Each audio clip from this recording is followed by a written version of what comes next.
The objective is deception. We convince them the main force is here, and they'll chase ghosts.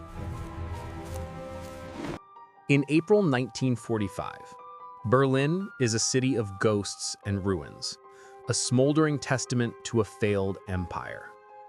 Below the shattered streets, 55 feet underground, in a damp, concrete labyrinth known as the Führer bunker, the man who lit the world on fire is about to be consumed by his own inferno. Adolf Hitler, Chancellor of Germany, leader of the Third Reich, is a broken man. The tremor in his left hand, a symptom of Parkinson's disease, is now a violent, uncontrollable shake. On May 5th, they exhumed two bodies, a man and a woman, so badly charred they were almost unrecognizable. Alongside them, they found the bodies of two dogs, presumed to be Blondie and her puppy. The male corpse was missing a large part of its skull. Its jaw, however, was largely intact. This is where the story, which should have become clear, becomes impossibly murky. The Soviets, it seems, did not know what to do with their discovery. The remains were taken to a field hospital in the Berlin suburb of Buch. A top-secret autopsy was performed. The Soviet pathologists, led by Dr. Faust Shakrowski, faced a problem. They had a charred body, no face, and no clear identifying features. But they had the teeth. They tracked down Kate Hoisterman, the dental assistant to Hitler's personal dentist, Professor Hugo Blaschke. They showed her the upper and lower jawbones recovered from the fire. Hoisterman, under intense pressure, identified them instantly. She pointed out the unique and bizarre dental work, a bridge on the upper right, a distinctive gold crown, a window-like filling. She described it from memory, and her description was a perfect match for the object the Soviets held in their hands. For the Soviets, the case was closed. They had proof. Hitler was dead, they had his jawbone. But Joseph Stalin had other plans. At the Potsdam Conference in July 1945, US President Harry Truman casually asked Stalin if he had any confirmation of Hitler's death. Stalin, stone-faced, replied no. He said Hitler was not dead, that he had escaped and was likely hiding in Spain or Argentina, spirited away by British or American sympathizers. This was a deliberate, catastrophic lie. Why? Stalin's motives remain a subject of debate. Perhaps he wanted to sow distrust between the Western allies, painting them as incompetent or worse, complicit. Perhaps he wanted to maintain the fascist threat as a justification for his iron grip on Eastern Europe. Or perhaps he simply reveled in the paranoia and chaos it created. Whatever his reason, the effect was immediate. Stalin, the man whose army had found the body, was telling the world that the body was never found. The Western allies were thrown into confusion. Britain's top intelligence agent, Hugh Trevor Roper, later a famed historian, was tasked to investigate the matter. His report, The Last Days of Hitler, concluded, based on eyewitness testimony, that Hitler was unequivocally dead. But the Soviets continued their campaign of obfuscation. They publicly denied finding a body. They presented contradictory reports. They even silenced their own investigators. Kate Hoisterman, the dental assistant who provided the positive ID, was sentenced to 10 years in a Soviet gulag, for no other reason than she knew the truth. The Soviets held the physical evidence, the jawbone and skull fragments, in a secret archive, admitting to their existence only decades later. This information vacuum was the perfect breeding ground for a conspiracy. If the Soviets said he escaped, and the Americans and British couldn't produce a body, then surely he must have escaped. The legend of Hitler's escape was not born on the fringes. It was created intentionally in the halls of the Kremlin. And then came the proof. In 2009, the world was stunned by a new scientific claim. Researchers from the University of Connecticut were given access to a piece of evidence held in the Russian state archives in Moscow. It was not the jawbone. It was a fragment of a skull with a clear bullet hole in it. For decades, the Soviets had claimed this fragment belonged to Adolf Hitler. The American team performed a DNA test on the skull fragment. The results were explosive. The DNA belonged to a woman, estimated to be between 20 and 40 years old. The headlines wrote themselves. Hitler's skull is a woman's.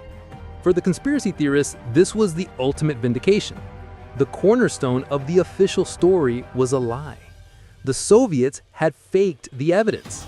If the skull was fake, then the whole story was fake. This single event, more than any other, reignited the Hitler escape theory for a new generation. The narrative of this escape is in itself a cinematic epic. It is the story of Grey Wolf. According to this legend, the Hitler who died in the bunker was in fact a double. The real Hitler, possibly with Eva Braun, was spirited away from the bunker on April 28th or 29th. How? The theories vary. One popular version involves a small Arado 234, the world's first jet bomber, taking off from a makeshift runway on the east-west axis road, near the Berlin-Brandenburg tape, piloted by a famous test pilot, Hanna Reitisch. Hanna Reitisch did make a daring flight into Berlin and back out in the final days, but she took with her the new head of the Luftwaffe, not Hitler. The more popular and more elaborate theory involves a U-boat. In this telling, Hitler and his entourage were smuggled out of Berlin, traveled across a devastated Germany, and reached the port in either Denmark or Spain. There, they boarded a submarine, part of a secret convoy, and began a long journey south. Their destination, Patagonia, Argentina. This theory gained traction for a simple, compelling reason. It had happened before. Argentina, under President Perón, was famously sympathetic to the Nazis. Thousands of Nazi officials and collaborators, including the infamous Adolf Eichmann and Josef Mengele, did escape to South America via rat lines organized by sympathizers within the Vatican and elsewhere. If they could do it, why not the Führer himself? The evidence in Argentina became the new focus. In July and August 1945, months after Germany's surrender, two German U-boats, U-530 and U-977, mysteriously surfaced in Mar del Plata, Argentina, and surrendered to authorities. The crews were interned, but the question remained, what had they been doing for 2 months? Had they been on the secret mission? Had they dropped off high-value passengers on the remote Patagonian coast? The U-boat commanders insisted they had not, that they had simply been trying to avoid surrendering to the Soviets. But the suspicion stuck. Then came the sightings. For decades, the FBI, under the skeptical and paranoid J. Edgar Hoover, was inundated with reports. Hitler was seen in a monastery in Spain. Hitler was a shepherd in the Swiss Alps. Hitler was working as a waiter in France. But the most detailed and most persistent sightings came from Argentina. Declassified FBI files show that the agency took many of these reports serious enough to investigate. One famous 1945 memo details a report from an Argentine informant who claimed Hitler had arrived via U-boat and was living in a large Bavarian-style mansion in the foothills of the Andes, near a town called Bariloche. This region, which looked remarkably like the German Alps, was a known haven for ex-Nazis. Books like Grey Wolf, The Escape of Hitler, took these scattered reports and wove them into a grand, cohesive narrative. They pointed to the Inalco House, a remote mansion on the shores of Lake Nahuel Huapi, as Hitler's residence in exile. They interviewed alleged witnesses who claimed to have seen or served El Patron, the boss. One author, Abel Basti, claimed Hitler and Eva Braun lived openly in Argentina, had 2 daughters, and that Hitler died of old age in 1971. Another theory, popularized by the TV series Hunting Hitler, suggested he died in 1962. The story was compelling. It had spies, U-boats, secret mansions, and government cover-ups. It had all the makings of a perfect thriller. And as we now know, it was almost entirely wrong. War is not always a matter of steel, and victory is not always decided by the weight of explosives. We think of the Second World War as a clash of titans, of massive armies and industrial might. a brutal arithmetic of tanks, planes, and men. And it was. But beneath this overt, thunderous conflict, another war was being fought. A war of shadows, of whispers, of illusions. A war fought by men who were masters of make-believe, whose greatest weapon was the human mind, and whose greatest triumph was to convince the enemy to fight an enemy that wasn't there. This is the story of the ghost soldiers of World War II. Section 1. The concept of the phantom soldier. When we hear the phrase ghost soldier, our minds might drift to the supernatural, to the spectral sentry said to haunt the battlefields of Gettysburg or the Somme, to the legends of angels at Mons. But the ghosts of the Second World War were real. They were flesh and blood. They were soldiers whose job was to be invisible, to impersonate, to deceive, and in some cases to simply disappear. Their battlefields were not just the muddy fields of France or the deserts of Africa. Their battlefields were the maps in the enemy's command tent, the frequencies of the enemy's radio sets, and the very imagination of the German High Command. The greatest, most audacious, and most theatrical of these units was an organization so secret its existence was denied for more than 50 years after the war ended. Its official designation was the 23rd Headquarters Special Troops.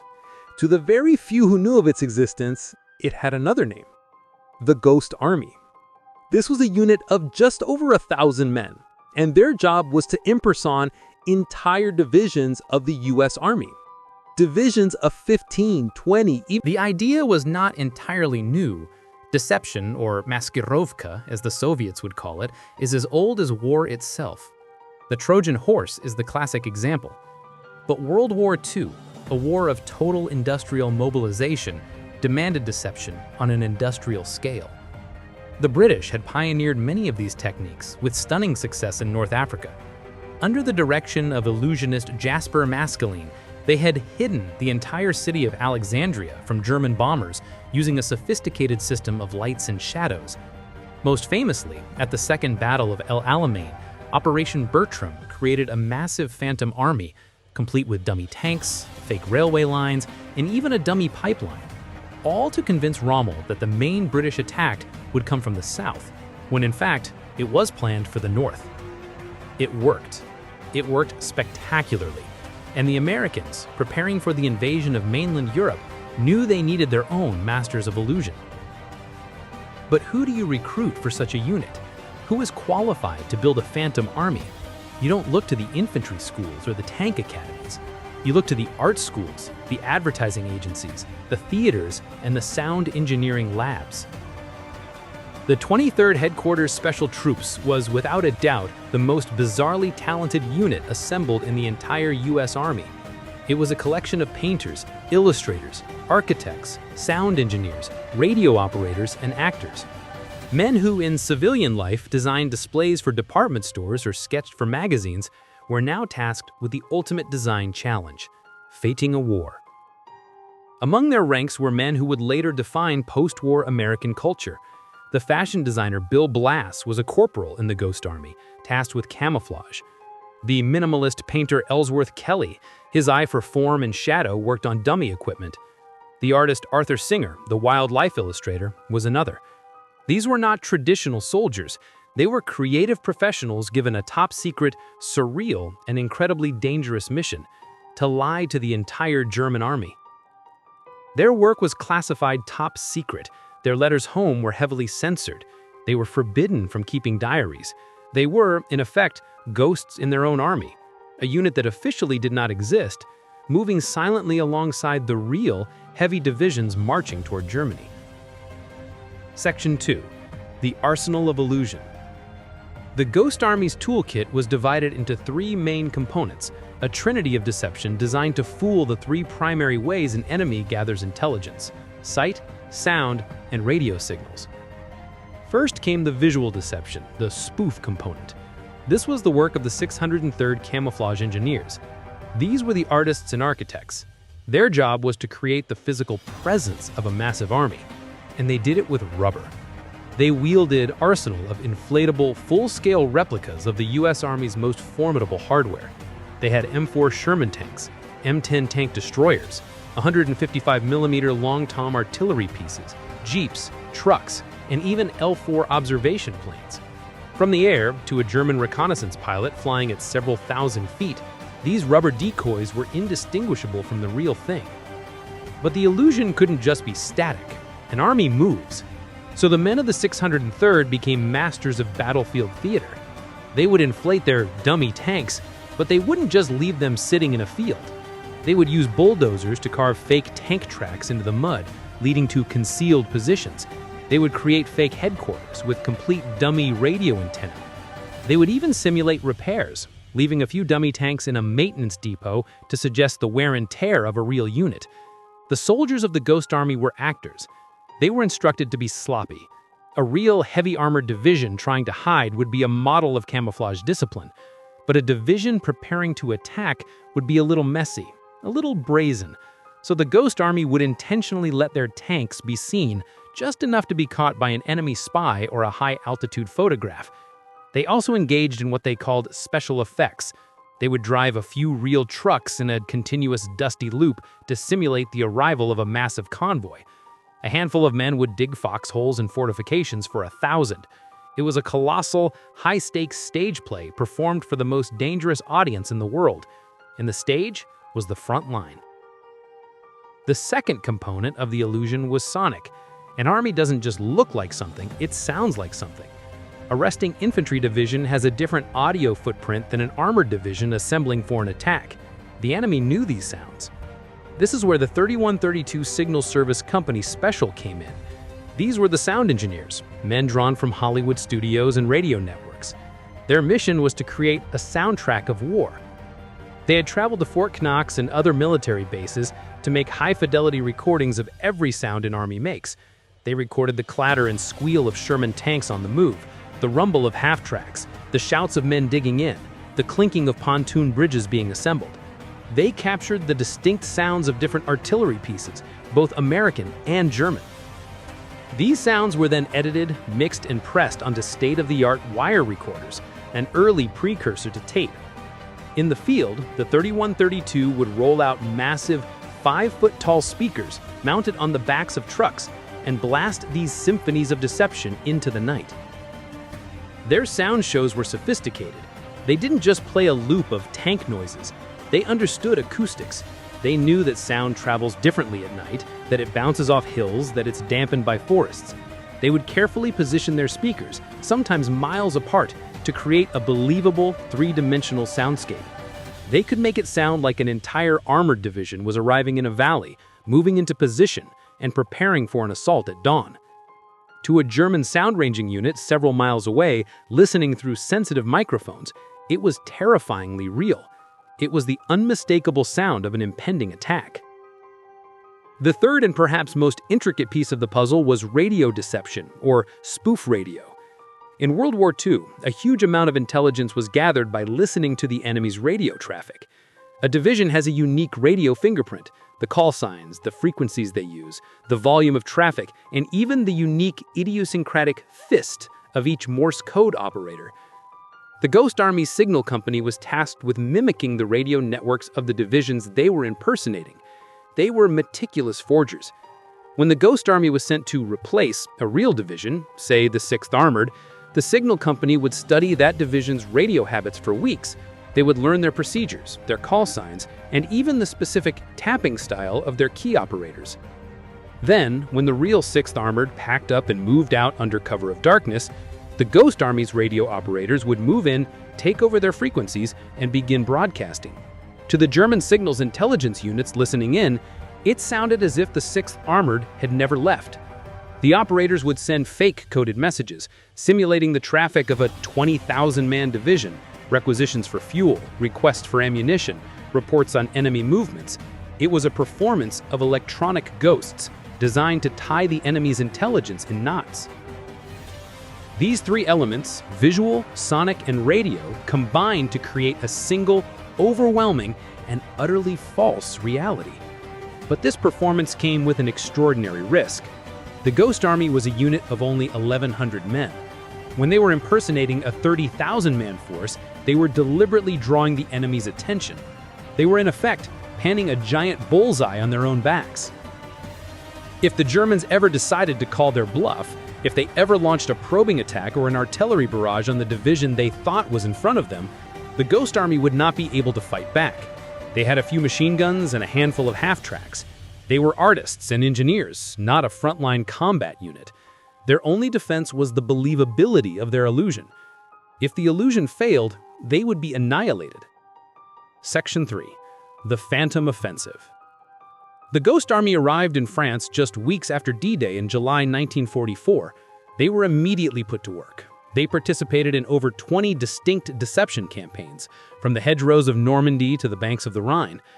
Their operations had code names that sounded like magic spells: Operation Elephant, Operation Bettenberg, Operation Viersen. In September 1944, during the fierce fighting to capture the port of Brest, the Ghost Army was called upon to fill a gap in the American line. A large number of troops were being repositioned, leaving a critical sector of the front dangerously thin. The 23rd Headquarters Special Troops moved in, and for days they used their inflatable tanks and sonic trucks to convince the German garrison that they were facing a massive, reinforced U.S. division. They created the illusion of an army that was not there, holding the line with sound and rubber, and preventing the Germans from exploiting a weakness that could have led to a disastrous counterattack. Another time, in Luxembourg, they were tasked with drawing German attention away from a planned advance by General Patton's Third Army.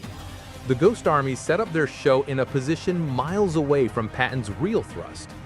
They made a colossal racket. They broadcast the sounds of a full-scale armored assembly. They lit up the night with simulated activity. The Germans, convinced a major attack was imminent, shelled the Ghost Army's phantom positions with a ferocious artillery barrage. The shells rained down on empty fields and rubber tanks. The men of the Ghost Army, huddled in their foxholes, listened as the enemy wasted thousands of pounds of explosives on their illusions. Meanwhile, miles away, Patton's real attack went forward against significantly lightened resistance. But the Ghost Army's masterpiece, their grand finale, was Operation Viersen in March of 1945. This was the crossing of the Rhine, the final decisive push into the heart of Germany. The U.S. Ninth Army was tasked with a massive assault across the river, codenamed Operation Plunder. The German High Command knew an attack was coming. The Rhine was their last great natural defensive line, and it was heavily fortified. The Ninth Army's real crossing was planned for a stretch of river near the town of Rheinberg. The Ghost Army was given a mission: to convince the Germans that the crossing was happening 10 miles south, near Dusseldorf. If they succeeded, they could trick the Germans into moving their reserves and artillery to the wrong place, saving thousands of American lives during the real assault. This was the Ghost Army's largest and most complex performance. They were asked to simulate not one, but two full infantry divisions, the 30th and the 79th, a force of over 30,000 men. The 23rd moved into position.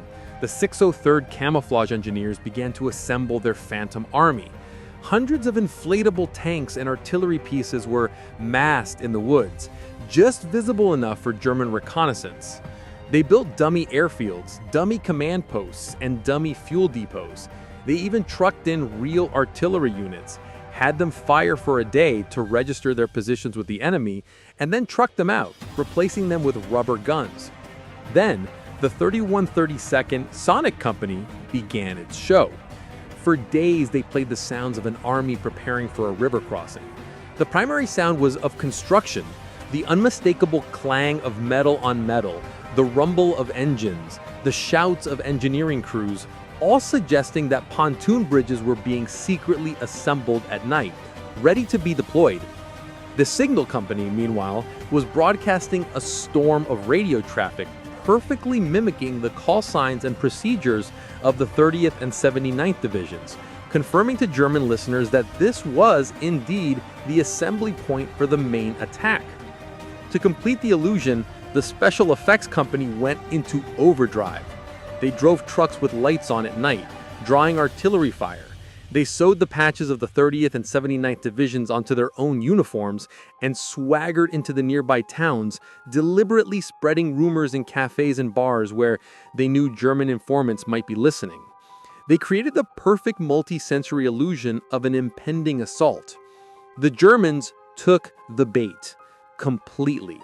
German intelligence reports from the period, later captured, confirmed their belief that the main U.S. crossing would happen at Dusseldorf. They reoriented their defenses. 2 panzer divisions and multiple artillery batteries were moved south to face the Ghost Army. On the night of March 23, 1945, the Germans unleashed a cataclysmic artillery barrage on the Ghost Army's position.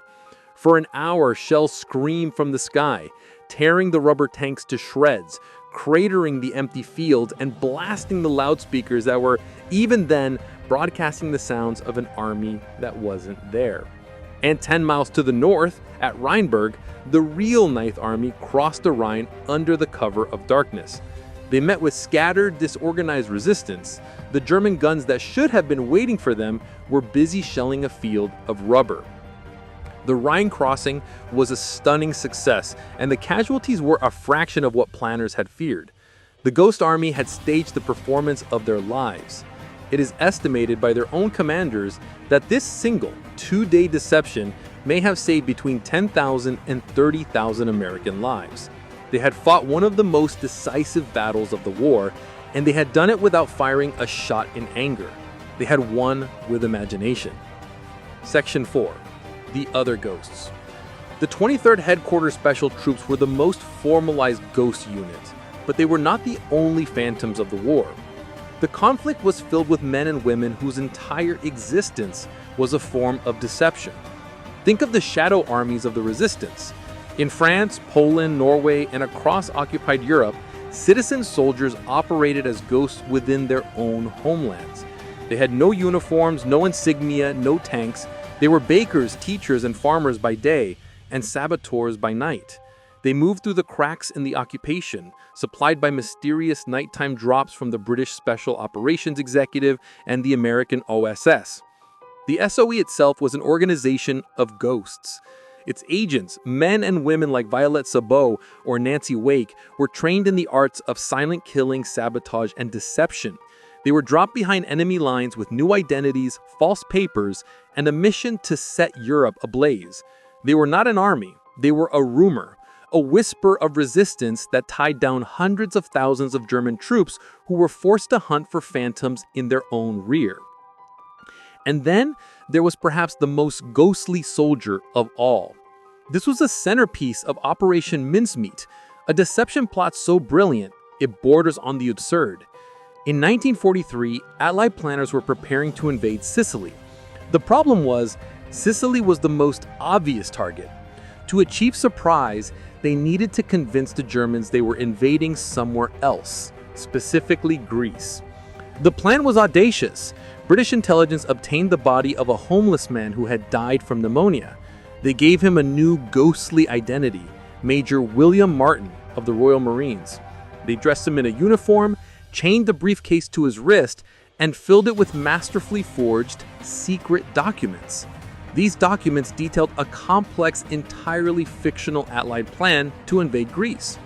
Major Martin was then dropped from a submarine off the coast of Spain, where his body, briefcase intact, would wash ashore and be found by the pro-German Spanish authorities. The British knew the Spanish would turn the documents over to the Germans. The German High Command fell for it. They scrutinized the papers, believed they had intercepted the Allies' most secret plans, and immediately began reinforcing Greece and Sardinia. Hitler himself ordered panzer divisions to be moved.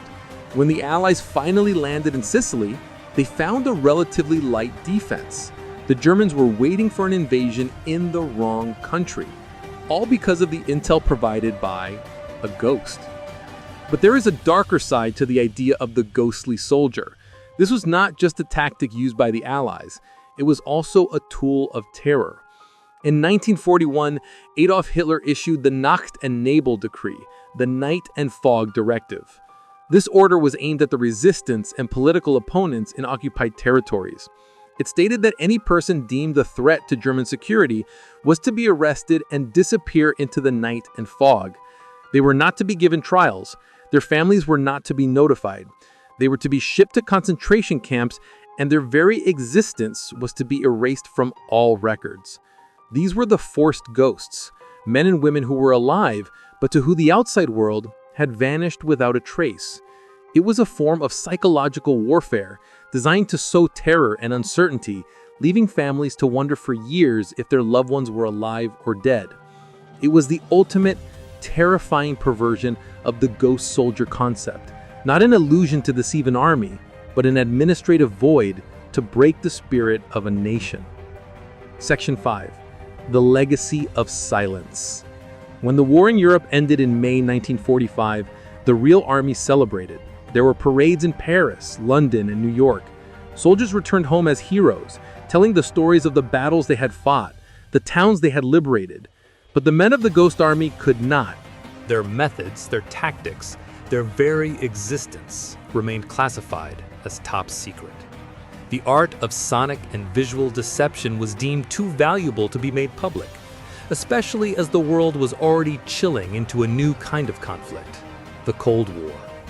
So the soldiers of the 23rd returned to their civilian lives, to their art studios and advertising agencies, and they kept silent. They could not tell their families, their wives, or their friends what they had really done. They couldn't explain that their artwork had saved lives, or that their knowledge of acoustics had fooled a German panzer division. They were heroes who were forbidden from claiming their own heroism. For 51 years, the story of the Ghost Army remained a secret, buried in classified government archives. The men grew old. Many of them died, taking their silent stories with them. It was not until 1996 that the operation was finally declassified. Only then did the surviving veterans, men in their 70s and 80s, finally get to speak about their Phantom War. Only then did the world learn of the rubber army that had held the line at Brest, or the symphony of deception that had cleared the way across the Rhine. The story of the ghost soldiers of World War II teaches us a profound lesson about the nature of conflict. It shows us that war is not just a test of strength, but a battle of perceptions. It is a human drama, a contest of wits, and sometimes the most powerful weapon is not a bomb, but an idea. The men of the Ghost Army were not supernatural spirits. They were flesh and blood illusionists. They were artists who understood that the line between reality and perception is often fatally thin. They wielded creativity as a weapon, and in doing so, they proved that a single well-crafted lie can be more powerful and ultimately more humane than 1,000-gun barrage. They were the army that wasn't there, the spectral regiment whose greatest victory was remaining invisible. Their legacy, once shrouded in secrecy, is a testament to the fact that sometimes the most important battles are won not by the soldiers we see, but by the ghosts we don't.